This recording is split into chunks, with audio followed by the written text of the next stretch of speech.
ngasi tang manga thawung 2025 maseda Lilong subdivision MSPDCL gi office ta Lilong subdivision konba consumer sinda information am khatang pijari madudi ikoi gi Usoipokui substation tasi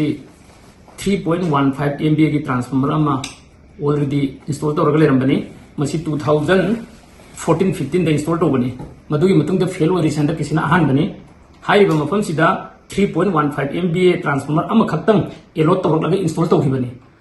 haiba mafam sida transformer ani suba natragana ahum suba gi wari lekide adubu 3.15 MVA gi transformer asi lepak thiba thodok amana maram oraga due to natural calamities na date 2 March की तांगनी 2025 की अंगनबा Ayukta lightning ना direct hit तौबदगी याकिद्रे तांग अहुमदा MSPCL अमदी MSPDCL अनि jointly coordinate तौमिनरबा मतुंगदा replacement की approve तौमिनरगा तांग मरी दा replacement तौसिले तांग मरी दा replace तौरगा ngasi तांग मंगा दा charge अमुक तौजबनी हाइरिबा थबक सिदैदा MSPCL अमदी MSPDCL की मरी लेनबा हायर अथॉरिटी अमदी कंसर्न साइट इंजीनियर लोइना लोइना अखोगी लिलोंग सब डिवीजन द पूरीबा थवान डिवीजन की लेमिनरीबा engineer colleague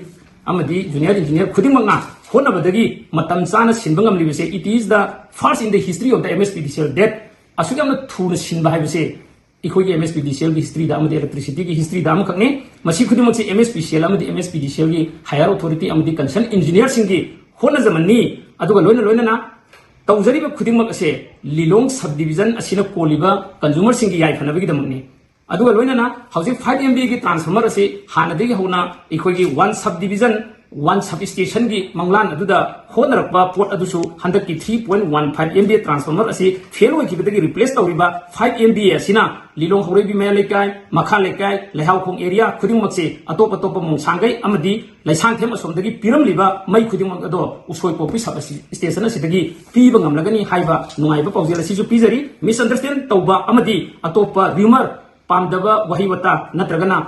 ikhogi leminakhiba khudimak ado punamak thaduk minaraga mayam punamaki leminari Lilong subdivision gi consumer khudimaki yai fanabagi damta hotna bikhriba engineers khudimak amadi staff khudimakpu thagatchaba phungdokchari loina na concern consumers matam khara awaba khangkhriba adugi damakta su we being the engineers of the MSPDCL feels and the regret about your inconveniences. Masih haraga lusingan.